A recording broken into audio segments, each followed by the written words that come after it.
So we're reviewing the Sunday papers. We'll start with your headlines. We're streaming on Facebook as well if you want to tune in and watch there, but if you're happy with the radio, then don't go anywhere. Stockdale lets it slip. That is the front page of the Sunday Times sports section. Leinster joined Munster in Euro semi-finals after Ireland star blows try and Ulster's hopes. I would suspect he's having a fairly tricky morning this morning, Jacob Stockdale. And the picture actually is not of him butchering that try chance. It's failing to catch Adam Byrne, who went over for that crucial Leinster try. Shane Horgan inside saying that Stockdale's defences lapses every bit as costly as his try situation. Ulster feel the Byrne is the back page of the Mail on Sunday. This is Adam Byrne. Adam and Ross scored the crucial points as Leinster make last four in Europe. 21 points to 18 if you didn't catch the scoreline. Back page of the Sun. La Gea. PSG ready to offer United ace 350 grand per week. They are De Gea's wage demands. PSG are certainly happy to pay that. And no can do for Tribe. Galway have to reach the latter stages of the All-Ireland Championship without Joe Canning. He's been ruled out for 16 weeks. He's going to have groin surgery. Is the front page there, the Sun. The Sunday Independent then, going with the Rugby as well for their main picture. Adam Byrne, very happy after scoring his try. Back from the brink is the headline. Leinster and Munster forced to battle to keep their cup dreams alive. And then below here, Donegal recover to overhaul Meath, yesterday's league final. Back page of the Sunday Mirror, real steal. This is Real Madrid. Boss Zidane wants Pogba. And it seems, based on comments during the week, that Pogba wants Real Madrid. So that's a worrying development for Paul Pogba fans at Manchester United. And then the Sunday World, finally, Klopp's mojo is back. Klopp believes Salah can drive Pool to glory. He hasn't scored in 10 games, which is his longest drought for Salah at Liverpool, but they have Spurs today. It's live here on Off the Ball. We're joined in studio by Declan Lynch from the Sunday Independent and Sinead O'Carroll from The Journal. You're both very welcome. Thanks for popping in. It's Paul Pogba's dream to play for Real Madrid, I'm seeing on the back pages. It is, they're really nicely lined up quotes from the two of them, aren't they? Yeah. It is his dream, and then Zidane says, you know, it shouldn't be about just Zidane, it should be about Madrid as well, and if his stint at United comes to an end, it would be a great place for him. So not orchestrated, I wouldn't think at all. I love when footballers go, so he was obviously, Pogba was with the French camp this week. I love when they think that their quotes won't like get back to the country that they live in. Like, we're in France, this won't make it back home, right? Like I can totally say this, right? Like it would be my absolute dream to play with the biggest club, Real Madrid. Not that other tiny club that I play with every week in, week out. Not an international window goes by without a South American player lambasting his manager on South American radio somewhere. It's just United in general. Like, I mean, we thought that everything was great now that Ole Gunnar Solskjaer is there, but there's old Pogba. We thought he was going to be there for the rest of his life, and everybody's happy. But I was watching them yesterday against Waterford, and it was again one of these weird things when you've spent so many years watching a certain Manchester United and having this view of them. And then you look at them sort of, and phrases are coming into your head like they're fighting a heroic rearguard action against Watford at home. And this has become normal, you know, like the normalisation of things that we speak about in other areas. You know, that things, you know, every, like Trump does something everywhere. And imagine if in normal times, but normal times don't exist anymore. So now we live in this world where Manchester United celebrate wildly after a late winner against Bournemouth. And we accept this. And there was a time we would have regarded this as simply surrealism, right? I didn't see that headline about De Gea, the great David De Gea, the man who's tormented me more than any other. Like, this is a terrible joke that is played on all of us that, you know, who are not Manchester United fans, that one day David De Gea will be sold to somebody else, right? I have lived in hope for years, right? The vain hope that Real Madrid for years were going to sign him. And now PSG have come in with another fake bid of 350 grand a week. You know, it is sent to torment us, you know. He will leave when he's about 40. Yeah, the one sure thing in the world is that he will be there forever. David Walsh has a nice piece on Ole Gunnar Solskjaer, and he takes the, because actually I was saying this morning that I think the appointment is a bit of a win-win for Solskjaer himself, because like he's done it now, like he's proven that he can do the job. Like he's had the best start of any Premier League manager ever. If things go wrong, he can say he wasn't supported. Pogba left. It wasn't the team that he took on. You know, if things go dreadful next year. But Dave Walsh is on the other side, says it's actually a win-win for Woodward, because you know he had to give him the job because he was almost too good as the caretaker manager. So if it goes south, there was no other decision he could have made. Yeah. So it's a fairly common opinion out there. I think what makes Walsh's piece pretty interesting is the route he gets to. So he basically Ole Gunnar Solskjaer here is the Rock of Gibraltar. That's the way. The horse. Yeah, the horse. Not the actual rock. Not the island, yeah, not the rock. So, I mean, I'd say the Ferguson-John Magner thing, this is what Walsh kind of brings up as a way of getting to his point about Solskjaer. His argument is maybe Solskjaer was too good, deceptively good as a caretaker manager, and now the reality is going to set in, and nobody foresaw how good he would be. And so, John Magner, I didn't realise why he had given Alex Ferguson a 50% share in the Rock of Gibraltar. That story was new to me as well. Yeah. So the fact that he had wanted Alex Ferguson to make a speech. Yeah. And the powers that be in the horse racing world didn't think that this was befitting of tradition. And Magner didn't like that he was slighted that day. Basically, Magner had a horse called Mull of Kintyre who won the Gimcrack Stakes of York, and the tradition is that you give the winning speech. Magner doesn't court publicity in that way, so he wanted Ferguson to give the speech, but racing's blue blood said Walsh didn't want to break with tradition. Magner was not impressed, so 2 years later he had what Walsh calls a nice horse, and it was at that stage. Rock of Gibraltar had shown a bit of promise, so ahead of the Gimcrack Stakes, which he was running the horse in again, he offered Ferguson 50% of the colt, free, gratis, no training fees, vet fees, travel costs, just take 50%. Rock of Gibraltar wins the Gimcrack Stakes. Ferguson gets to make the speech. Everybody's happy, except, as Walsh says, it turns out then Rock of Gibraltar was not just a horse, he was a freak. He won 7 Group 1 races, by a distance the best European Meyler of his generation, and nobody had anticipated that there would be a stud career, because he came from Offshore Boom, who was a very ordinary breeder, the mother Offshore Boom, and then the career at stud unexpectedly beckoned. And at that point, the word from Coolmore was, yeah, you get 50% of the horse, you don't get any of the stud fees. Yeah, everything else that comes after the horse is not yours. Yeah. I didn't realise it was over just wanting Ferguson to make a speech on his behalf at the Gimcrack Stakes. Yeah, the Gimcrack. Gimcrack Stakes. Sorry, that shows how unaware I am. Well, racing people will call it it's probably correct. Gimcrack may be the correct pronunciation of the word. But and is this a big race? I should have known this. It's one of those legendary old races in the, God knows what it's called now, maybe sort of, the Boyle Sports, Eat While You Go handicap or something. But it's one of the great old sort of names of British racing, the Gimcrack Stakes, Yeah. But Walsh says, by the way, so Ferguson, not a man, he says, adept and a man adept at standing up for himself. He was never going to accept this, and so began the battle. And in the end, Ferguson was given a reported 2.5 million as a sort of compensation. Because he didn't kind of continue on with the fight. It was fascinating as well, because he had, for Ferguson, this potentate, a man who ruled everything, he surveyed, and perhaps still does at Manchester United, and being sort of bested by bigger fish, potentates. It was really interesting in that sense, like psychologically, like for him, it must have been really difficult, like to actually find himself in, everything had started so well, and he was basically in a situation where he was suddenly the little guy. Yeah, very much so. And the reason David Walsh kind of compares the two is, but the headline he remembers from that whole affair was the horse that was too good, and so that's what made him think of Solskjaer, that this is he has been too good for the last few months. Yeah, because Ferguson says he came in without a pedigree in management. Mould was Offshore Boom, as in Rock of Gibraltar's mother. Mould being where Solskjaer was managing before. So he's saying he could be this generation's the horse that was too good. We'll have to see.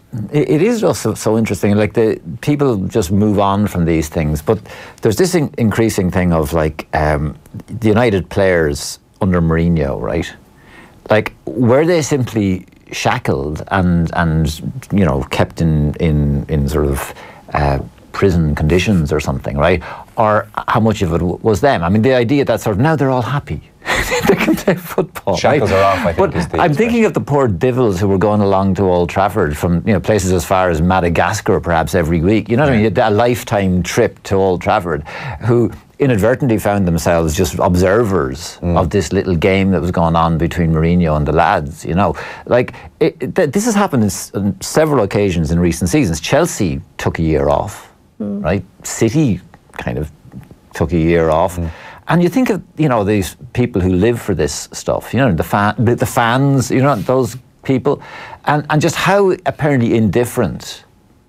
It's the rights responsibility thing, though, isn't it? And that comes back to, like, who gets the most praise when a team wins the Premier League? It is the manager. Yeah. So I think if you're taking on that right to get that praise, then you take on the responsibility. And I think every time I came in here, Mourinho had said something horrendous that I could not imagine being in a dressing room with him. And I just think, like, even though players do have the responsibility to turn up and, to play for the fans and to play for the team that pays them every week, he must have been doing something particularly horrendous, like you were saying, keeping them in conditions akin to mental health prison. Yeah, that's right. But it's fascinating when you watch it on Sky about how quickly everyone wants to move. No one really wants to talk about that. You know what I mean? The thing of, like, in horse racing, there's a non-triers rule. Do you know what I mean? Like, so there's the stewards are on top of things. Horse racing, which has a very dodgy reputation, throughout history, and yet even horse racing, they've quite sort of strict things about, like, non-trying. Paul Pogba couldn't try because he wasn't on the pitch for most of the time. But he didn't even try to look sort of happy on the bench, or he didn't. His bench game wasn't even all that good. It's just interesting, and it, no one knows the answer, simply because these things are just kept from us as well, and we're just fed nonsense most of the time. But this is true. At best, you might find out in an autobiography in about 10 years' time. Yeah, and then in a deeply dubious way. So. Yeah, it is the horrible truth, I think, for a lot of fans who invest so much and care so much, and then Eden Hazard's just not bothered. Yeah, it's not. Look, it's just soul destroying, And okay, Ole Gunnar seems like a good lad, and he comes in and a great lad. He's a great lad. He's a great lad. He's a great lad. He is a great lad. Amazing club. Yeah, he's but the whole idea of the fact that players are happier. When he's around, it's like he's one of them or something. I don't think I don't think players are supposed to be happy. But we have built this system where players are kept in this childlike status for a long time. Like, that's the Premier League structure that has been built, that they're minded, taken care of. They don't. There was a book, the transfer market book, that was released at the start of this year, talking about players who didn't know how to hoover, didn't know how to turn on washing machines, didn't know the difference between washing machines and dishwashers. We have created this structure where players do need to be minded, from, like, those small practical things right up to how the manager talks to them and talks about them on air. And I think it was it looked and sounded like a toxic place to be. No, it did, for sure. Do you know what's very interesting? We'll get on to Mick McCarthy later on. Obviously, there's pieces about the Ireland performance during the week, but it was really noticeable. A lot of the former players who are now pundits were talking about Mick McCarthy when he got the Ireland job, the likes of Chemical Ban or Gary Breen or all that generation. And it was amazing talking to them at different times across the schedule. They all, independently of each other, said things like, well, the great thing about Mick is you just know where you stand with him. As in, if he tells you this is why you're not in the team, or this is why you're in the team, or this is what you're doing well, you can actually take that as the truth. And the inference was, you literally just can't trust any manager that you have in your career. Like, they're all just duplicitous. They're telling you one thing to your face. They're saying you're great, and then they're going off someone else saying we have to get rid of that guy. And just a basic kind of honesty and decency does not seem to be the norm in this really dirty world, where managers, getting paid a few million a year, they get fired, it's not the end of the world. They're not thinking long term. It just seems like a terrible environment. We'll have to see if Ole Gunnar Solskjaer gets sucked into all that. And I suppose it shows that when you have the odd very good manager comes in, like, they tend to be there for a long time, simply because it's quite rare It is. Maybe it's like in anything. Do you know what I mean? You know, in any sort of field, maybe there are not. You know, there's only a few people who are just really good. Like and human beings, most of us are just a bit rubbish. Truth, you know. So that's Pogba on the back pages. So look, it does seem like Real Madrid's really on, because Zidane is saying, I know him personally, I like him. And Pogba was saying over international duty, it's my dream to play for Real Madrid one day. So that seems legit. And there's also Zidane as a coach, and it's a dream for anybody who likes football. Like, it's actually kind of hilarious, the quotes. Yeah, Zidane's there's a tone in what Zidane says is like, you know, we just have to sort out the paperwork, you know. It does seem like that, all of a sudden out of nowhere, yeah. So the rugby was in all the front pages. Anything grabbing your eyes? Yeah, it's interesting actually when you're talking about, you know, the managers. I think there was a lot spoken of with Carberry and Van Gran, and how kind of that personal coaching touch and makes such a difference, and Dan McFarland last night just refusing to be drawn on Jacob Stockdale. And like Stockdale, actually the first person I thought of when I woke up this morning was Dan Levy, because I'm so devastated for him, and actually devastated for Ireland as well, because I think there was a lot of talk at around November that actually he mightn't even be starting in the Six Nations and the World Cup if everybody else got fit. I think the Six Nations put paid to that. I think he absolutely would have been starting in the World Cup, and it looks like that's probably beyond him now if the leg break reports are true. But the second person in my mind was Jacob Stockdale. How do you wake up this morning and not only do you know you have messed up that no try, but also people like Neil Francis are talking about your 4 missed tackles. Shane Horgan is saying it wasn't just the try, it was... Yeah, so Shane Horgan says, I don't want to kick a man when he's down. But I'm going to. And you can bet the Ulsterwing probably never felt as low in his career as he did last night. But Stockdale made defensive errors which were just as costly as his failure to touch the ball down properly. Yeah, like, I think it was really telling, and I think I tweeted last night, Jacob Stockdale should get on the phone to Keith Earls immediately. Jacob obviously is 6'3", 6'4". He barely bends down. He tries to use his arm. He's bending from his waist. There's no attempt to get off his feet at all. Keith Earls, when he's going over for his 71st minute try, is practically vertical. He's diving so high. He's coming across. He knows that there's a chance someone can reach him, but if he gets his legs up high enough, they're going to miss the tackle, which happens, and he gets the ball down, no problem. And Jacob Stockdale is, a couple of metres over the white line, and he's not even bending. He's dead right straight. Shane Horgan makes the point in the Sunday Times that there's a smile about to creep into his face, much like what happened to the Italian... Now, I said to him last night, because we were doing the highlights for Virgin, and I said, are you sure it's not a grimace? And he's adamant it's a smile. But I remember Ciara McGeehan finishing 4th or 3rd. Where did Ciara McGeehan finish? She got a medal. Third, excuse me, yeah. She was just pipped for... silver. And on the TV they thought maybe she had a bit of a wry smile, but then it was either Jerry Kiernan, who'd know her pretty well, said no, that's a grimace. She was not happy with her third. But somebody thought that was a smile. So I don't know, maybe Stockdale is grimacing trying to get over the line. Yeah, perhaps maybe he knew he was in trouble at that stage because he hadn't bent early enough.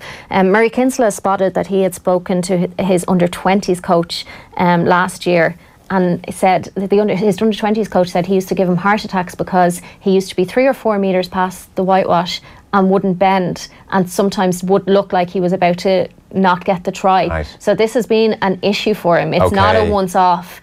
So that has to be sorted out. That really worried me then. If it was a once-off, and he actually, because he's a tall guy, he was upright. He obviously, you're a lot faster when you're, back straight. So, and he had got past seven Leinster players. So I was kind of giving him the benefit of the doubt, and then I saw that and I thought, oh man, Jacob, if this has been an issue that someone has flagged with you before, you get off your feet, you dive, and you have 2 hands on the ball. Yeah, I don't think he will ever make this mistake again. I don't watch a lot of rugby, but for some reason, on 3 occasions, right, I've seen this happen. This people about to score a try and about to celebrate, and like the other week, the Italian guy, Marco Zanoni. Yeah. If ever there's like a once in a lifetime thing, now he was definitely smiling. He was smiling. Yeah. That was, he was practically belly laughing.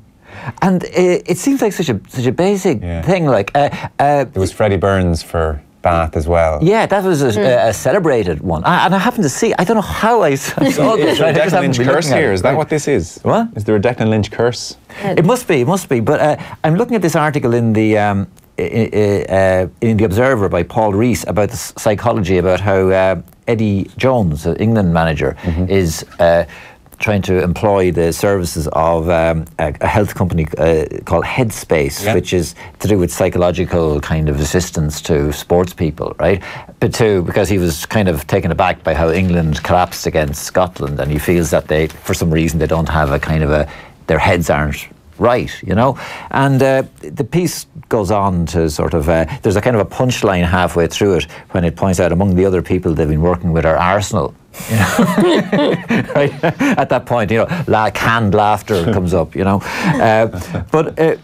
And mindfulness, of course, is always thereabouts. You'll never get through this without seeing the word mindfulness a few times. But like Sinead was pointing out as well, that like we thought all this had been achieved already by, you know, even Gaelic football teams have psychological kind of advice or, you know, training or assistance. A lot of GA teams have, like, you know? They have the benefit of them constantly, like they're signed up for the year. Yeah. Like, but you would think in terms of rugby, putting the ball down when you cross the line, that would be lesson one, you know, in the, I know like Headspace do offer a wide range of services, but maybe they could begin, they sort of, nothing is too simple, it appears. Listen, it appears so.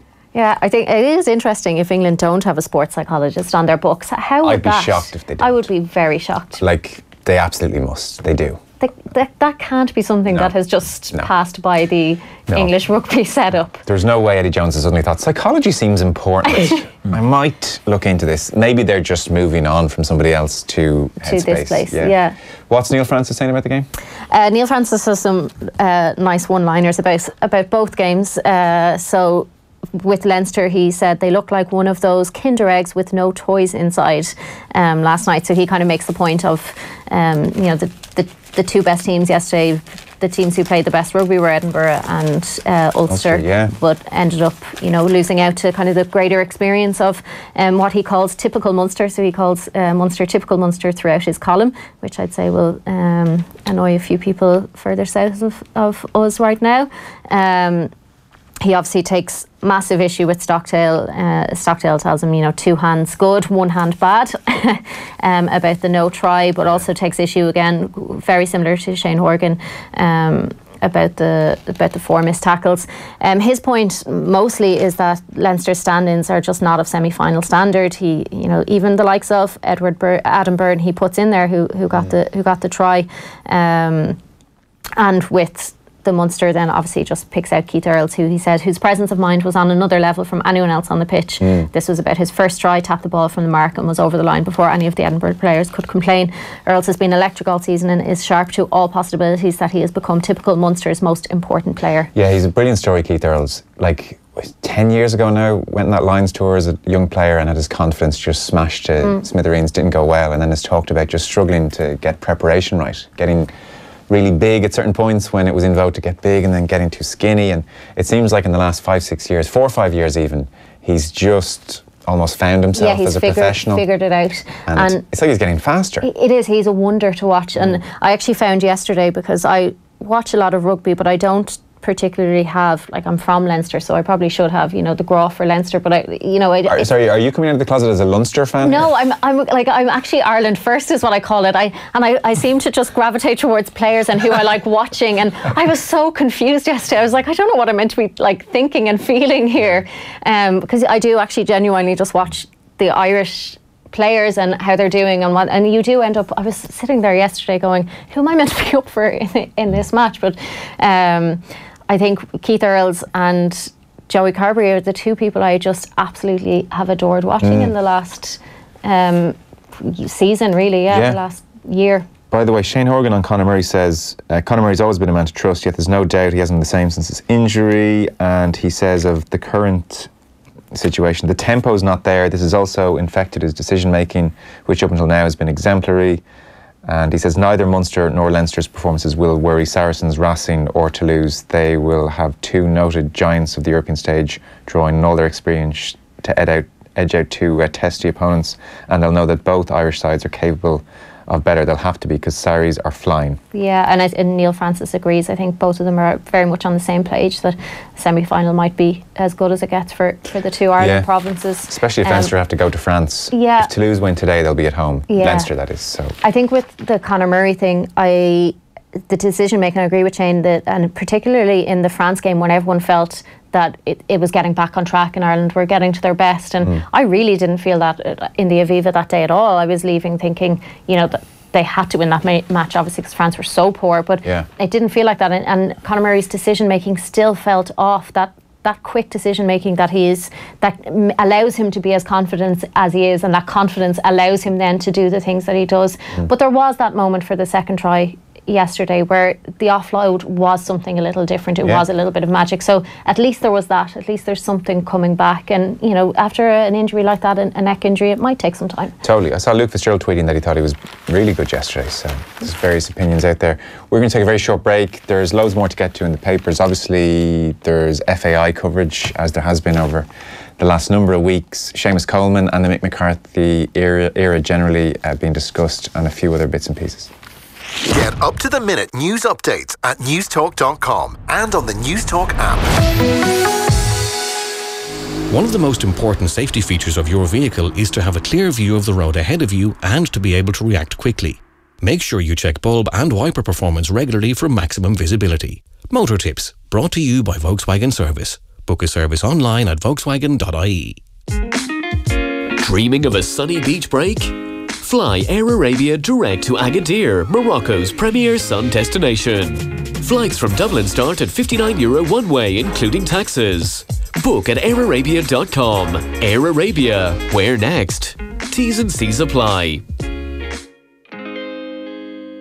A very special place, historic and contemporary, stylish and sophisticated. Farnham Estate Golf and Spa Resort in Cavan makes the perfect venue for one of the most memorable occasions of all, your wedding. Couples are invited to the Farnham Estate Wedding Showcase on Saturday, April 6th from 12 to 4 p.m. Meet the wedding team, share a glass of bubbly and sample the delicious canapes while you view the hotel's magical outdoor ceremony space and romantic ballroom, set up as it would be on your big day. We look forward to welcoming you. FarnhamEstate.ie.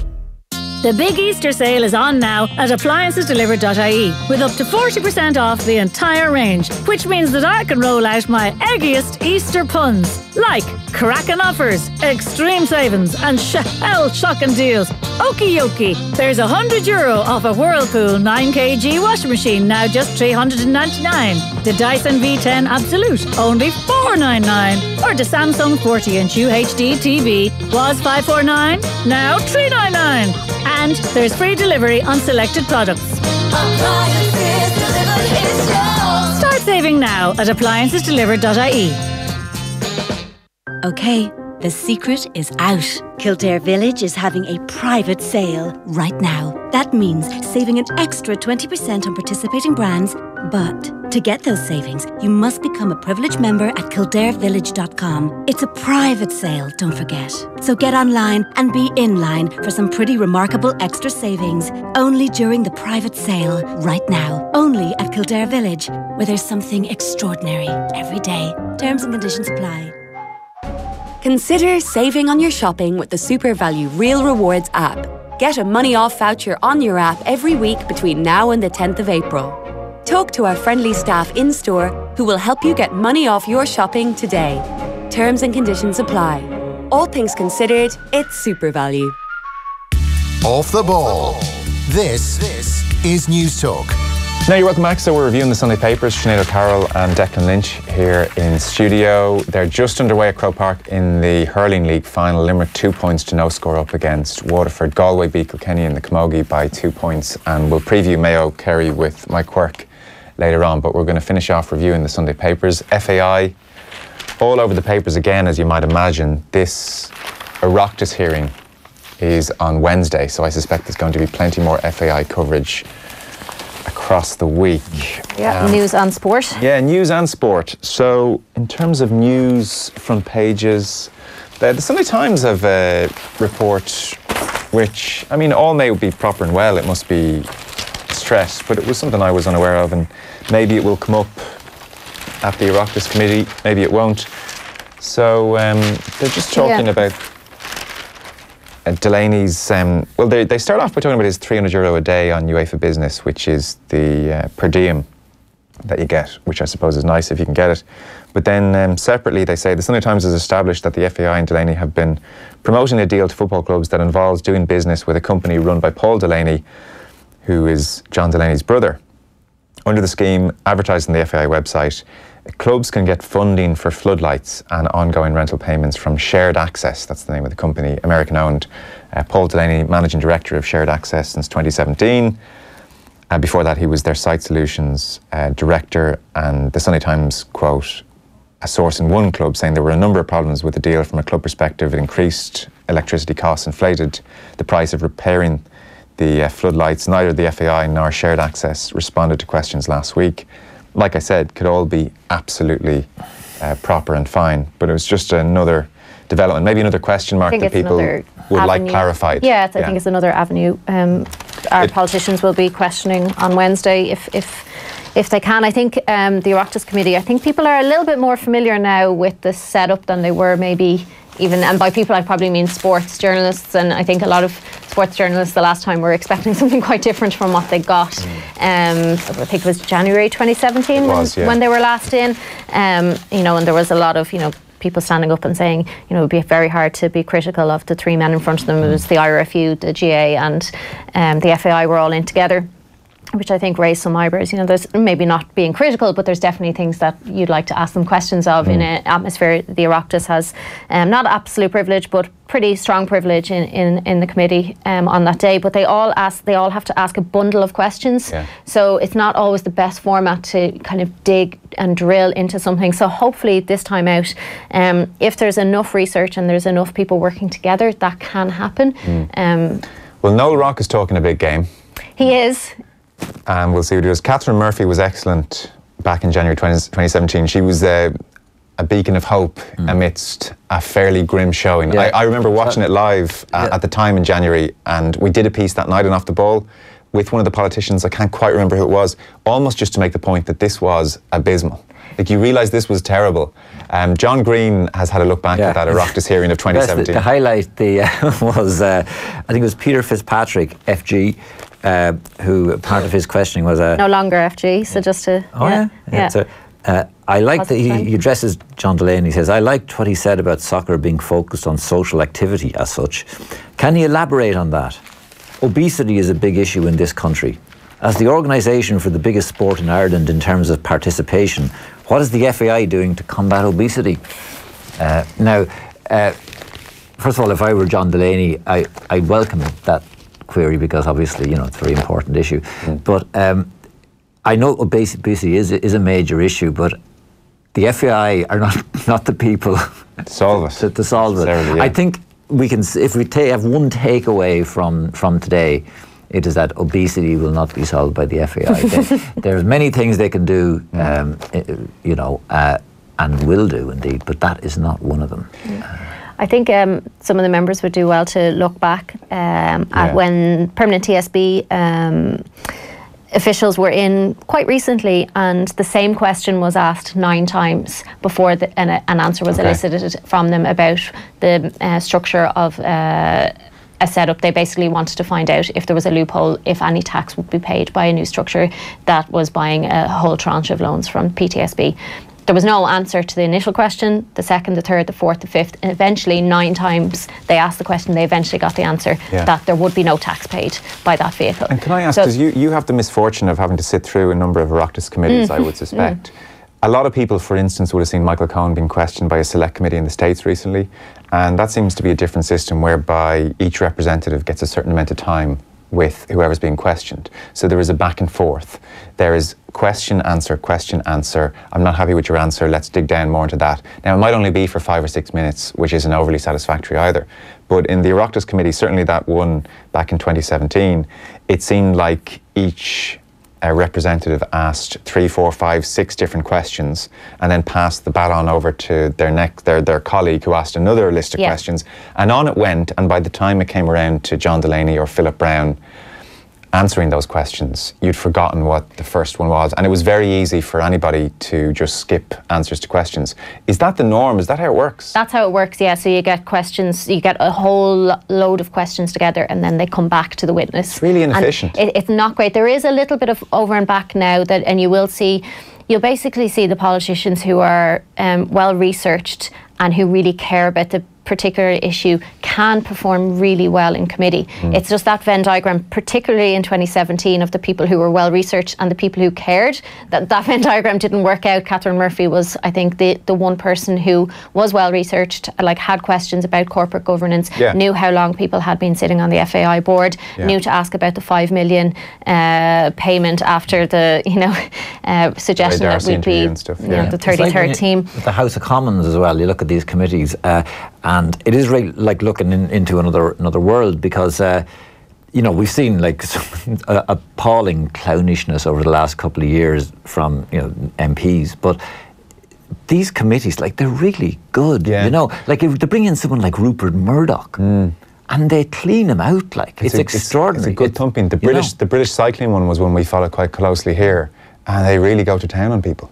It's crazy. You're just looking at it and you're thinking, like, how do they do this? Why nothing remotely like this happens here? Doesn't seem to. In the main, are the Oireachtas committees fairly poor? The PAC, you'll hear a lot about the PAC, and it has a large amount of clout. The problem, I think, that has happened in the last 12 months, and this is an opinion, is that a lot of the time it's the looking for the head on the plate rather than the answers and the probing questions. So you're kind of going at one person rather than trying to figure out how and why something happened.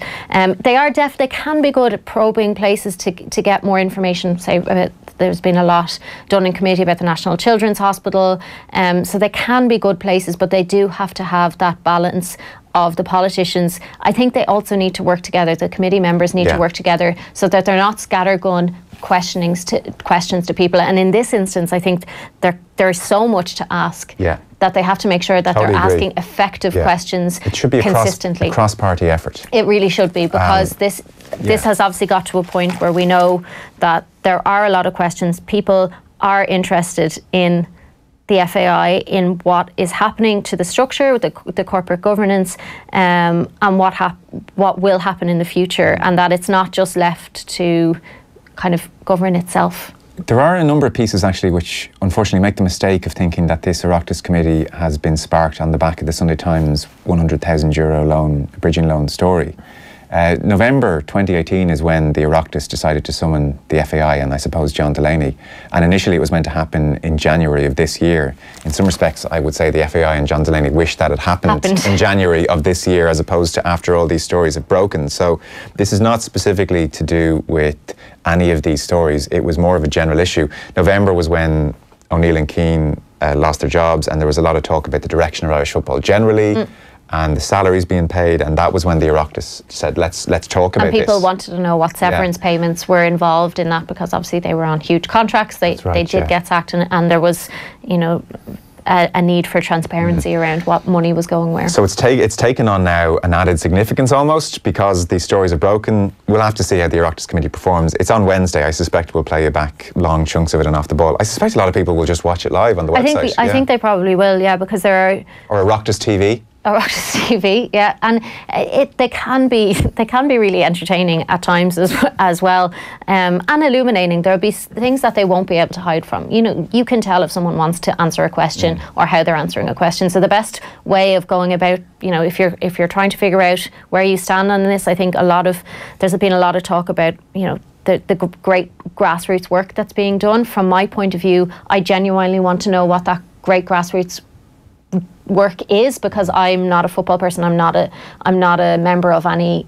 football club. So I want to know, what is that great grassroots, and will that turn into something that will build the League of Ireland into something that it's not currently? Will it mean that we have better underage women's and girls and boys teams winning at under 17, under 19 level?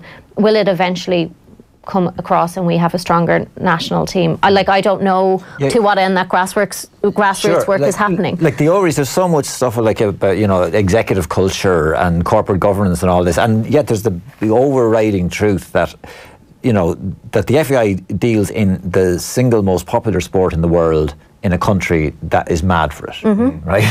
This should be really easy, right? I mean... You're calling for the job yourself in your own column today. I do feel like you put forward your candidacy for CEO in the column today in the Sunday Independent. Well, I didn't think it was being excessively boastful, right, for me to say that I could have done that job as well as any man has done. over the last 100 years, shall we say. I mean, you know, you wouldn't have to be an egomaniac to be thinking that, you know, given what we have in front of us. So, but I think most people think that. This is the odd thing. When anything like this comes up, we get this strange sense that we're looking into a world that is a parallel world, right? In which, for some reason, people get paid things like 400 grand a year. And we're just baffled by it all, right? We see that story in the front of the Sunday Times about, you know, John Delaney in his UEFA, what is it? 300 euro allowance a day. And for part of the first paragraph, I'm thinking, well, that's what he gets paid, right? That's quite a lot to get paid, isn't it? No, that's only on top of what he gets paid, right? What a world it is, Joe. Where have we gone wrong? I mean, where is this world? Why have I never seen the entrance to it? Yeah. Where is it? I mean, like, all my life I have looked for it, right? and it's there somewhere, right? We see these people who belong to it. Like, when this is all over, there's a company called Meyler. Yes. They're going to look into it. They look into when corporate governance goes awry. They come in and they look at it for, I would suspect, quite a substantial fee. Something maybe some of those guys might be on like 400 grand a year and all that, and they'd be thinking that someone like John Delaney is doing it for nothing. You know. Would that I were joking. Would that this was in jest, right? Like, there are many people in the executive world who would genuinely look at John Delaney as almost someone who's doing it pro bono. He argues himself he could have moved to the private sector and made a whole heap more money. I've no doubt that there is truth in that, but I would also look at the people he's talking about in the private sector and you know, would they be entirely worth every penny that they're getting? You know, I mean, people ran banks in this country, right? And they were getting unbelievable amounts of money. The great sort of you know, mystery, I suppose, to all of us, right, is that executive culture in this country has been demonstrated to be in many ways, shall we say, suboptimal. Right, that sometimes the results have not been, you know, as what we might have expected, right, or might have desired, or might have been entitled to expect. And normally, when that happens, there's a great sort of, you know, feeling of retrenchment, and we must review the situation, and we must look at it again. And clearly, that there's a whole culture in which people are being paid far too much money for what they do, right? None of that has ever happened. This is why it's magical. It's a magical world, Joe, out there. And like, there was a line during the week about that in John Delaney, in his new role, the vice president role, he will be getting executive vice president. He will be getting substantially less, right? Those words, that's the first time I've ever seen those words used. Those words do not appear in the lexicon of the executive. It's always substantially, there's only substantially more. You know, there's no less, right? And I mean, you know, how do they do it? There's still time for you, Declan. You know, you may find a way in. What about you, Joe? I mean, look at, I forget about me for a minute. I mean, like, where have we, you know, like Sinead, what about... Well, one of the things that they have said that John Delaney is talented, and there's no doubt that he is. And John Green says, like, the local TD or county councillor. So I think a lot of and Eamon Dunphy makes the point as well about him going to all these clubs and, you know, making sure that all the clubs get visited by the CEO and get money. That a lot of that is akin to being a politician, like a very successful politician. Very successful politicians do not make 360,000 euros. So I think Joe, when he says that I could have made more in the private sector, a lot of his attributes are not ones that CEOs of the private sector necessarily have. They're more on the political sphere, where there is less money, significantly less money to earn. John Green writes, like, especially in the media, some might find this distasteful, but it's something that can't be ignored because it doesn't fit the Delaney must go narrative. Like a wily old politician, he has steadily built up his support base over the years. He's streetwise and understands his constituents and their needs. He has travelled the country attending functions and all manner of club events, and he's looked after these clubs in any way he could, up to and including financial assistance. And says, like the local TD or county councillor, he might seem out of step with the vast majority, but that is of little consequence to him or his constituents because he knows how to win votes. You mentioned Eamon Dunphy. People might be interested in that. This is in the main section of the Sunday Independent, page 4. Dunphy speaks out on his heart operation and FAI power game. So, Declan Lynch here, you may be wondering where Eamon Dunphy has been over the last while, and you'll have seen he wouldn't have been on the Stand podcast as often as usual. Mick Clifford and Hugh Cahill often filling in. I've had a heart operation, Dunphy tells the Sunday Independent. It's an aneurysm. Been there for 15, 20 years, but they operated on it a few weeks ago. It's serious, not life-threatening. I'm feeling rough and tender. I'm sore. Haven't been able to do my podcasts. So what he's saying about the Delaney situation, grassroots soccer people in this country have come out in support of Delaney. It's extraordinary and very telling. In 13 years, he turned up at over 2,000 events. In addition to that, Irish soccer has a new home. And then he touches on the League of Ireland, because Delaney called it a problem child in the past. And Dunphy agrees with him. He says, Niall Quinn, he's Niall Quinn. He wants to give the clubs 2 million. That money will disappear like smoke. You might as well burn it. He says, the League of Ireland has been the way it is forever. It's always been a bad joke, delinquent. It's always been on the brink of collapse. But it doesn't necessarily need to be. Absolutely not. With that attitude, it'll never improve. Yeah, and look at, and I think this is probably one of the most pertinent figures to look at, and hopefully they will look at them on Wednesday. Like the IRFU have managed in the last 10 years to double their turnover. So they're turning over about 87 million, I think, a year. The FAI is still down at about 50 million.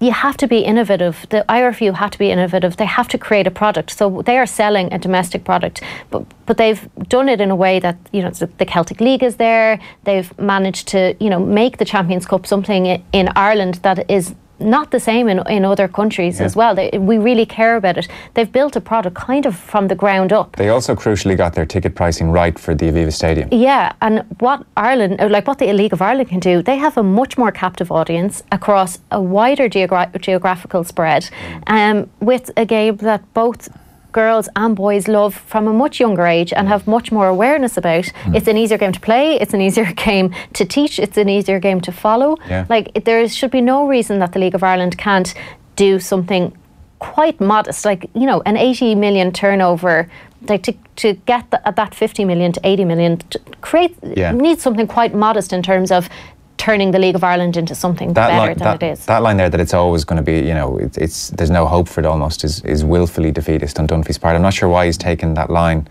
On Richie Sadlier then, so what did Dunphy call him? The Star? An Aegis. Yeah. And not a real football person as well, or any kind of serious football person. Dunphy says, he is some kind of football person, but the only one I've seen support the activities the other night. And he said, I think we need to look at RTE's stance here too. If they think it's okay to allow someone to say it's okay for people to throw things on the pitch at the Aviva Stadium, they need to have a look at themselves, says Dunphy. There is a sacred principle in football. It's a principle that goes back to Jimmy Jones, who was a Catholic from the north of Ireland, who was beaten to within an inch of his life by Protestants 60 or so years ago. You don't bring these kinds of protests into the arena. And then he says, and this is a bit of a stretch, I would argue from Jimmy Jones, even a tennis ball, if a player went over it in the wrong way, they could break an ankle. Yeah, he goes into the absurd there. Yeah, but Eamon himself was almost unique in his playing career in bringing kind of other issues into football. Chile, Bloody Sunday, wore the black armband. He is a man who understands the power of protest. Look, I guess there are people who... It did...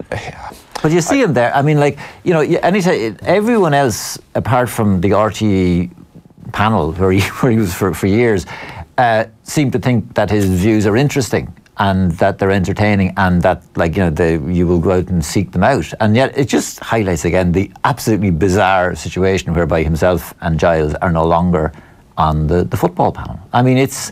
it doesn't make any sense you look at it's obviously ageist, but I mean, you look at, say, the BBC with David Attenborough.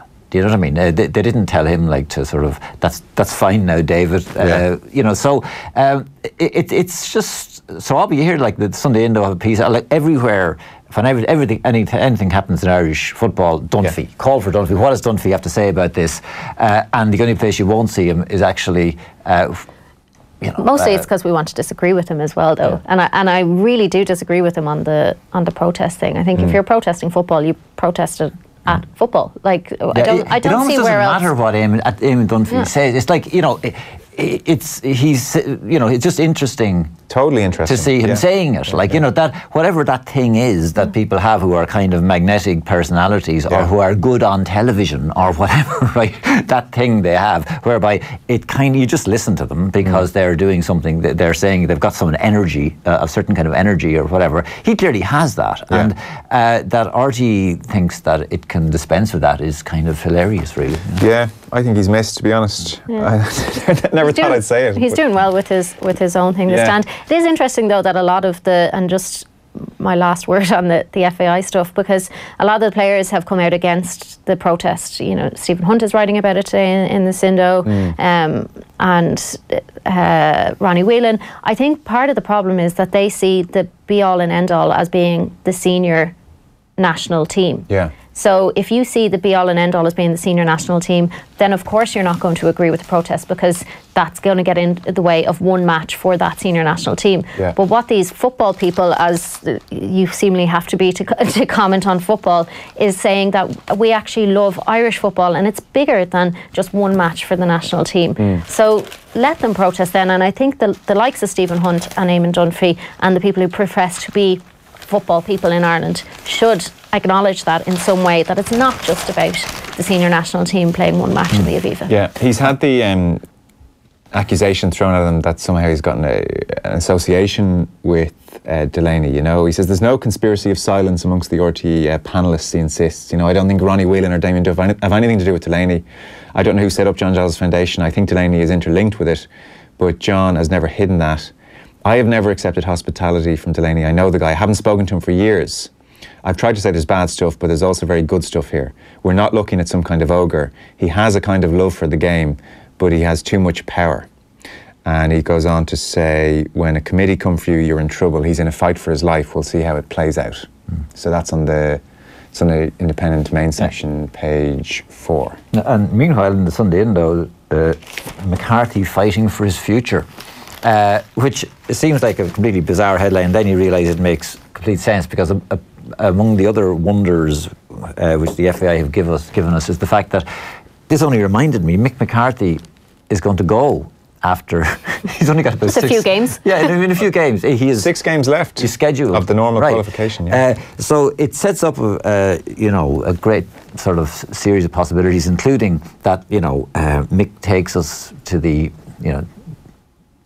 to the final, at least, of the Euros, and then has to go. Now, the meaning of this headline is that it almost presents the fact that his stint with Ireland is kind of almost his job application for a Premier League team, which I don't see that panning out particularly either, because it's quite evident, looking at it during the week, that Mick is just the perfect manager for the Republic of Ireland for life. He should simply be made manager for life. And going back to something we talked about earlier, good lads, great lads, right? Mick, his whole thing is the goodness of lads, right? He loves good lads, right? And he's quoted here saying, Joe, you're up, you're a good lad, you're in. They're good lads. I love coming away for every campaign because you're with a great bunch of lads and they will leave it all out on the pitch. He identifies goodness in lads. Say he loves good lads again. He loves good. But you see, not only that, but he is able to identify goodness in them. Good lads. Yeah, and that is who he is, right? And Ireland, the one thing that Irish players, now they're not going to, so they don't have to say the technical proficiency of the Balkan nations, shall we say, right? But many of those are not good lads. No, that's true. I would suggest some of them are bad lads. I would go so far as to suggest. While they may come on and do a little kind of flourish here and there, they will not give you what the lads will give to Mick McCarthy, which is goodness. I was just looking there to see if he used that term about Glenn Whelan. Philip Quinn is writing about Glenn Whelan in the Mail on Sunday, but he actually doesn't use the good lad term in it, but almost gets there. He said, I actually thought Glenn had retired, and when I called him and spoke to him, he said, no, haven't. I was retired. So he was always in my thoughts, he explained, just because he's probably... Good lad. Good lad, yeah. That's on page 86 of the Mail. Above it, by the way, just to give you a broad sense of the coverage, Shane McGrath is writing about John Delaney. He's been the story of Irish soccer for too long, is the headline on that piece. But Shane McGrath does finish that column by saying the connection between the supporters and the team was energising on Tuesday night against Georgia. There is a real sense of optimism about the team suddenly and what Mick McCarthy can do with it. Yeah, and they play well. But I think also after the protest, what was noticeable, so they did it once, they did it in the 33rd minute, and then once the balls were collected, there was a cheer, and it was very obvious that cheer was for the players. It was like, we are separating these two things. That was it. That's it. We're done. That was the protest over, and now on you get. That was very apparent in the stadium. I presume it came across to some extent on TV. It did, yeah. I watched on telly. I wasn't there. Once all the balls were off, then there was this. A few of the players started raising their hands up to the fans, as if to say, right, are we back on board together? Yeah. We are. And the fans responded, and then Conor Hourihane duly obliged, and suddenly the world was good again. Although a few more tennis balls came on for the celebration. Is that now a thing for a celebration of goals? I don't know, we'll have to see. But there was also, of course, the classic scene of George Hamilton and Ronnie Whelan.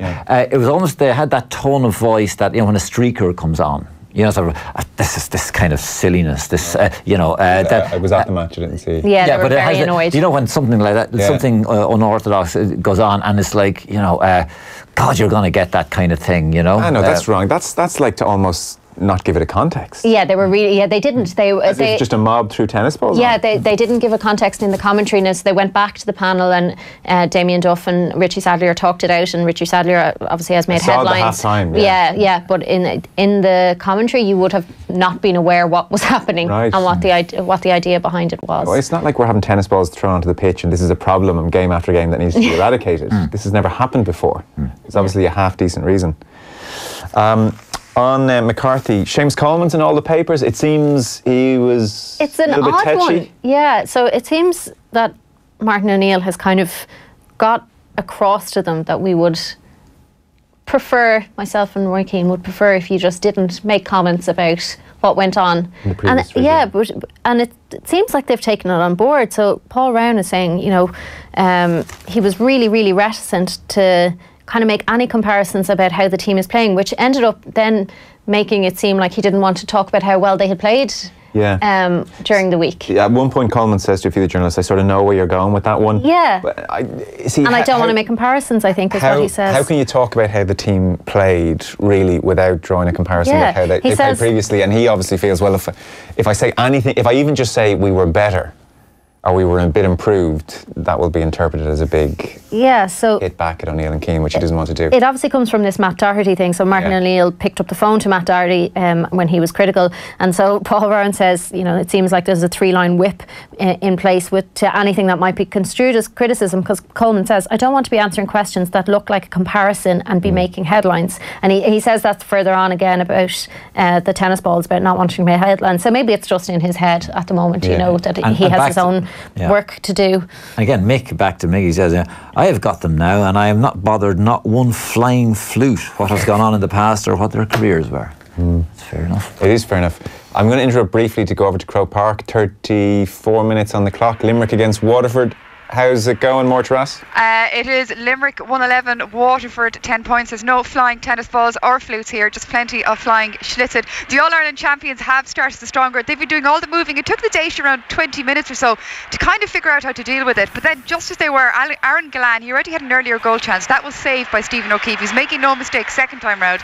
He took a lot of people by surprise here, and he maybe stemmed a potential Waterford purple patch as well, because despite not playing as well as Limerick, they're still well in it. So we're coming up to half-time, and they haven't told us yet how much extra time they're going to play. It's 34 and a half minutes gone. It is Limerick 112, Waterford 10 points. Waterford still very much in it, despite nowhere near playing as well as Limerick. Thanks for that, Mortras Kellig at Croke Park with the latest. Limerick in control, 35 minutes on the clock. That's pretty good scoring for March. Is there some reason that, can we find out why is David McGoldrick, apparently he's called Didsy? Yeah.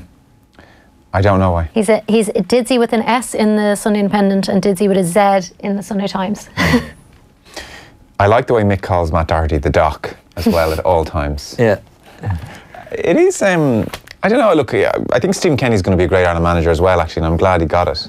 But this arrangement is odd. It's odd, to say the least. Yeah. It's odd knowing who your boss is going to be and that your boss is not going to be your boss for very long. And like Mick is, he's going to do a good job. I honestly do feel that should be part of the questioning at the Oireachtas on Wednesday. The logic there, because there was the sense of that revolution was in the air around that time. Remember when Keane and O'Neill left, and this seemed like an arrangement to calm everybody down. It was a sop to everybody because there was two schools of thought. But it's wrong. Like, I mean, those things just don't work in football. No. For some reason, they seem to make sense, but they don't. For some reason, like football is such a short-term thing. Yeah. That anyone thinking about their 5-year plans and all this, like, they're absurd. I mean, Ferguson, actually, above all, used to understand that nothing at all matters other than the next 90 minutes. And then you have to win more or less all your matches forever. And like, otherwise it'll be changed. And to be sort of thinking you can have this overview whereby in 18 months' time then the new man will take over. I mean, no, it's not a kind of a car showroom in the home counties of England where everything has run with nice kind of precision and nice smoothness for centuries. Well, it's kind of why Ole Gunnar Solskjaer had to get the gig now, right? Like, once it's working, it's working. Yeah. You get the gig now, and there's no plan B. You get it until it stops working. Yeah. And like Poch with his 5, like in 5 years' time, Poch could have done all sorts. But I mean, it literally doesn't work like that. So they may well get away with it. It may work out fine. Mick McCarthy may do a good job, but not so spectacular that we can't let him go. And then Stephen Kenny could do a fabulous job. But equally, it could so easily flip around the other way, and then to be honest, there'll be major questions to be answered. I did like the idea of having some kind of plan that was also rooted in not just getting failed Premier League managers to come over. So I did like that, the fact that there was some thought, but in the end it did just look like a sop to please both sides of the argument. Well, Mick is a failed Republic of Ireland manager. I mean, he had that going for him as well. But no, I think he'll be really. I think he'll do really well. I said he's so perfect, and for life. I can see no reason why anyone else would be a better manager ever than Mick McCarthy. Things are just meant to be. If ever anything was meant to be, that's meant to be. And you don't need corporate governance for managerial jobs. Mick, TC, the doc, good lads. Do your stuff.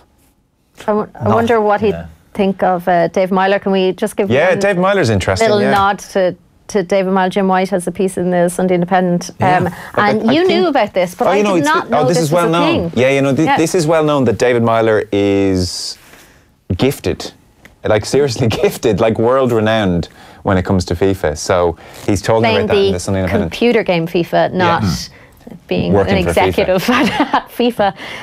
But I didn't realise that there was this whole world that you could be a professional FIFA player. So like the kids at home playing whatever they play, whatever consoles they play this on at the moment, don't necessarily dream of becoming the next Messi on an actual pitch. They want to be able to play on their console, and they can become world-renowned professional FIFA players, which David Meyler is on track to do when he retires. He said he's doing his coaching badges, but also might become a professional e-gamer with expertise in FIFA. He sometimes plays as himself if he's playing buddies who aren't as good as him. So they'll go Real Madrid and he'll go Coventry and play as himself and get annoyed with himself if he's not performing well enough in FIFA. He does also say that, he needs to find the balance. Sometimes it was impacting his actual football. And his manager said, you have to make sure you're hydrating and getting enough sleep. And his wife said, I was spending more time with my console than my daughter, so I've made sure I only play when she's not around. It's a fascinating read. Jim Wright's from the Telegraph. Before we scoff here, so this is like a $2 billion industry around the world. The best players in the world make millions. Tournaments do fill arenas. I'm not scoffing. I'm just amazed. Yeah. They fill arenas around the world. In 2017, people watched 266 million hours of professional esports just involving one game, Dota 2, on Twitch. So people on what? Like, you're not speaking English, Joe. I know I'm not. but they watched 266 million hours were spent watching other people play these games. So there's talk of this going into the Olympics. Yeah, it's odd as well that for some reason I thought of, remember Craig Johnston, who played with Liverpool, who had this very interesting career after he left Liverpool, that he designed the Predator boot, right? Because it's actually quite rare for footballers to become very successful at something, you know, like they're so institutionalized, a lot of them, like when they stop football, it's like, what do I do now, other than like being a pundit or whatever. But to actually kind of create a new sort of industry virtually. I mean, you had examples of people going way back. Dave Whelan at Wigan, who was very unusual, that he actually became very successful outside of football. Francis Lee. But they were literally the exceptions that proved the rule.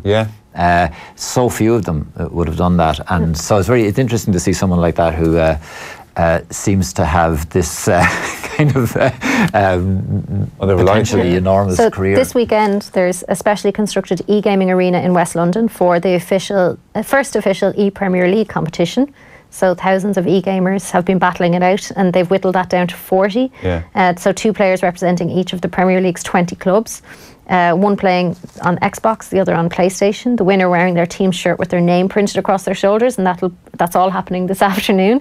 Meyler is disappointed he's not there, but he actually has to go play real football. Can you call that real football? Am I being like discriminatory towards FIFA? I don't know. But he'll be watching the progress of the tournament because the final is being broadcast live on Sky. Now, as someone who comes in here and sits down, like, twice a year when we do a women in sports broadcast, and we talk about how you have to get people to come to things before they'll broadcast them live on TV. Sorry, lads. Now, you're broadcasting a load of grown adults playing PlayStation on the telly now. To a packed arena. Like, David Meyler alone has 350 subscribers on YouTube. This guy is a cottage 350,000. Sorry, 350,000. I was like, I have 350 subscribers. 350,000 subscribers. Million. He was saying as well, it's quite funny. Remember Aidan McGeady's brilliant goal it was Tbilisi? Remember the little pirouette and the shot? So FIFA, one of the moves you can do in the game is the McGeady spin, you know? And that's it, is it? That is why it's named after Aidan McGeady. So Meyler is disgusted with this because he says, I actually played in that game when he did that, and now I can do it on screen when I'm playing FIFA. And this is the thing. He says every football ground McGeady goes to, he gets mobbed by kids telling them they can do the McGeady spin on FIFA and asking for selfies. And what really cheeses me off is he doesn't, he's getting all that fame, he doesn't even play FIFA. So, and what we're looking at here ultimately is the end of football. Yeah, it's the end that's what I was humanity, like, really. What? So these kids now are idolising David Meyler because he can do a spin that Andy McGeady can do in real life, but he can do it on FIFA, so the kids want his autograph and selfie because they can also do it on FIFA, but not in real life. Look, this is the future. Maybe we need the Oireachtas Committee to ask John Delaney questions about this. In 3 or 4 Olympic cycles, we're all going to be into the e-gaming department. Honestly, even Declan Lynch, you'll be writing about your enjoyment of the e-gaming. I'm sure, look, I've no doubt about that. I love a good niche Olympic sport. Yeah. Well, this is right up your street, yeah. We will see. I will not rule it out. So that's David Meyler. Anything else as we begin to wrap this up? You noticed Raheem Sterling is getting nothing but love in the papers now. Yeah, it's quite the turnaround. We have Rod Little saying that he is world class and the best player that England have right now. England's best player on Monday alongside the reborn Ross Barkley was Raheem Sterling, the most naturally gifted forward we have had in a generation or two and unquestionably deserving of the term world class. He is still, to my mind, a little underappreciated and certainly was so in the World Cup. I think a lot of people would agree that he was taken off too early in the semi-final. He kind of takes a different approach to what he has done off the field, calling some newspapers out for being racist in their coverage of him. But David Walsh actually says that Raheem Sterling was completely correct to do that. And, you know, the Mail chief sport editor has come out and said, you know, they'll try and do better in the future. So he is on and off the field kind of convinced him that he is more mature and one to watch. But isn't that crazy that Sterling this time last year was absolutely the opposite of the darling of media, and now you have 2 columns in the Sunday Times. You know, well, it's kind of Raheem is like his textbook racism, right? You've got this herd mentality as well now that, like, people have suddenly discovered that he's a wonderful footballer, and that's great. He was always a wonderful footballer. I mean, those are Liverpool fans. Like, you could see, like, after 2 minutes, like, Raheem Sterling is a first-class footballer. He's he's a class player, right? And this was always obvious, right? His only problem was that he was black. And as a result, all the kind of, things that young professional footballers do were, because he was black, he was cast in entirely racist terms, as this is an example. I mean, if you put them all in front of you, like, it would just be like a seminar on racism in the media. And it's like they've suddenly finally copped onto this and have now all run in the other direction. And it's now Raheem Sterling, surely a candidate for the next Secretary Generalship of the United Nations, if not, in fact, Prime Minister. So there's almost something comical in the reaction. All at the same time, they've now realised this. It's interesting on many levels. First of all, in terms of the media and the way they all say the same thing until somebody says something different, and then they all say the same different thing, right? And just how prevalent something like, or how endemic the racism is, that such an obvious case of it should have been promulgated for so long and to such an extent. Remarkable, really. Well, it took him saying it took himself calling it out, and not really being listened to for a good couple of years before. There was the Instagram post in the last 6 months, which really sparked off a debate where he compared similar stories. The two. So, like, one was a black footballer who bought the house for his mother. The other was a white footballer. The white footballer was praised for securing his future, I think, for the generosity, and the black footballer was ridiculed for the greed. And hasn't even played a Premier League game. All this kind of stuff splashes out. I think they called it a mansion as opposed to a house. It was very glaring. It's so it's sort of relevant in terms of the Brexit stuff and everything. Just the kind of resentment of the England football team having basically that his best player was black. It's surprising just how large the amount of people are who really aren't comfortable with that still. And yet, one of the great triumphs of modern Britain has been how well how racial integration has worked, to the extent that you do have this normal situation now where most of probably the England first team are not sort of white as such, right? And nobody notices it apart from these wackos, right? Who unfortunately seem to control the Conservative Party at the moment. But there's a constituency which they speak to and which some newspapers represent, and that is far out of proportion to what it should be, but it's still very potent. And it's just, I said, like, it's just textbook stuff. I mean, Raheem will be. I just regret the fact that Kloppo came in about a year too late. Imagine if he had, Because I actually, I know you're saying it was obvious from the very first moment that Raheem Sterling was going to be first class. I really wasn't sure about him long term. I thought he was unbelievably gifted, like pace, and could dribble, but I thought there really was a genuine end product problem, and he didn't strike the ball really well enough for me as well. Well, but he's improved massively, and he's still so young. I remember there was a game. I feel a bit foolish for not actually. But I think you probably were, even with all best intentions, you probably are a little bit influenced by hearing all the time that someone is immature. If you're hearing all the time... Honestly, no, it was nothing. I'm just watching the game. I didn't know anything about his life really off the field at all. I hadn't seen the reports. I actually genuinely just thought...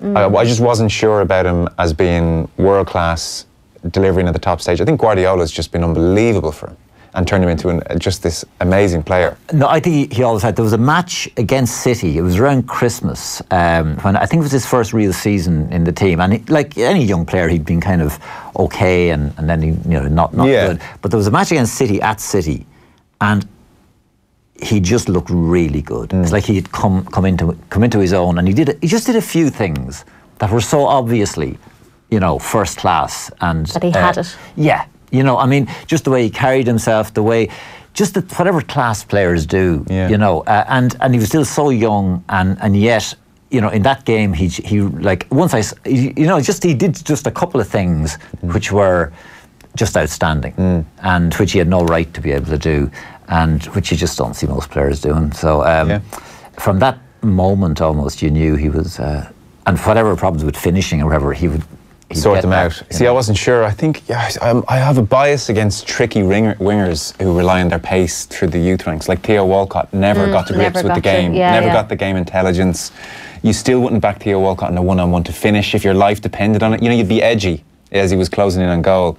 And I just thought, I wonder, has Sterling relied on pace too much growing up and jinking past players? And hasn't learnt the other things that, Sterling, like to use Jacob Stockhill again, how to dive, how to bend down. Like, it's been too easy for you. But like, ironically, Guardiola, who's, you know, this artist, has actually got those nuts and bolts things, those nuts and bolts aspects of Sterling's game, and really fashioned them into something so consistently brilliant that he delivers consistently. So and he also scored great goals for Liverpool, you know. Like, it wasn't that he wasn't scoring goals. He did, you know. I mean, I didn't think he was rubbish, by the way. Just like, let's not go overboard here. I'm not saying, God, he's useless. I was just saying, you had concerns. He surprised me. I didn't think this is England's best player for a decade potentially. I didn't think he was quite at that level. Well, he was just one of those players, you know, who I think Rafa actually bought him, didn't he, from, like, as a child from QPR, you know. So he obviously was one of those players who had such potential that people were prepared to pay £1 million for him when he was like 14. Because didn't his mum make him go to QPR rather than what big club was looking for him? Arsenal, I think. Not sure. Yeah, I think that's his story behind. So he's obviously had some people minding him on the way up as well. Yeah, well, good on him. We're pretty much out of time. Just to mention, by the way, David Sinead's done an interview with Ray Houghton. Anniversary of Hillsborough is approaching. Ray Houghton, interestingly, was saying he will still get flashbacks to the day, especially when he's going to games like the Liverpool-Bayern Munich one recently. Really kind of stuck Hillsborough in his mind. It's worth a read there on page 84 of the Mail on Sunday. Anything else you want to direct people towards? Not one in the papers, but people will have heard this morning that Ailish Considine from Clare won the grand final of the AFLW, so Aussie Rules, women's Aussie Rules down in Australia, playing with the Crows. So the 42 had a feature with her mother and one of her former coaches yesterday, which is well worth the read. The mother obviously didn't want to make the journey to visit her, but Ailish had been trying to get her to come out, and she had said, well, if you make the final and you're playing, I'll come out. Both things looked a bit rocky earlier on in the year. She was dropped in game 6, but obviously got back, and she scored a goal in the grand final overnight. So it's worth the read to kind of get to know her and get to know what's happening with her career. Declan, anything you want to point just one final comment on Raheem Sterling is that he's a good lad as well. Which is the most important thing in life, really. It's the only thing. It's the only thing. Okay, thanks both of you for coming in. Declan Lynch of the Sunday Independent and Sinead O'Carroll from The Journal. We're going to go to Croke Park and check in with Máire Tarras. Half-time, Limerick still in control? Yeah, they are, and I'm just seeing the teams are just beginning to come back onto the field now. It's Limerick 112, Waterford 10 points, and I suppose the difference maybe is how prolific one side is over the other when it comes to scoring. I was just totting up there over half-time. Aaron Gillan, he was the top scorer from Limerick. He had 1-5 in the first half, but I think up to 6 other Limerick players scored as well. Well, meanwhile, Waterford, they really needed Stephen Bennett to stay in it. He hit all but 3 of their points, so that shows you the difference. But at the same time, as I said earlier, Waterford, despite not playing as well as Limerick, both teams are coming out, and there's a big cheer coming up. Waterford, despite not being as good as Limerick in the first half, they're still well in it. Okay, thanks very much. Máire Tarras and Callaig at Croke Park. We are taking a short break. Back in a moment. Off the ball on News Talk. Down to business. Your town, your main street comes to the sunny southeast when we broadcast from Green Acres in the heart of Wexford Town on Saturday, April 13th. We'll be giving Wexford Town a health check with a panel of experts and talking to all businesses there, big and small. We'll speak to Wexford Hurling and now business legend Liam Griffin, and I'll go out to Rosslare Harbour to see what Brexit might mean out there. The event is free, but you do need a ticket, so simply go to newstalk.com/events to register. Your town, your main street. On Down to Business. Live from Wexford Town, proudly sponsored by IE Domain Registry, Saturday 13th of April. On News Talk. Want peace of mind with your next car purchase? Done Deal's new manufacturer-approved car ads give you warranties, roadside assist and so much more. Find your next car with Ireland's largest selection of manufacturer-approved car ads. Done Deal. Discover and drive. Having a flutter? Top tip, QuinBet.com. Ireland's newest online sportsbook and casino. For all your horse racing, football, casino and more, QuinBet has you covered. With live in-play markets on mobile, PC and app. QuinBet.com. Terms and conditions apply. Gamble responsibly. Visit gambleaware.ie. At Avonmore, we love milk. It's the reason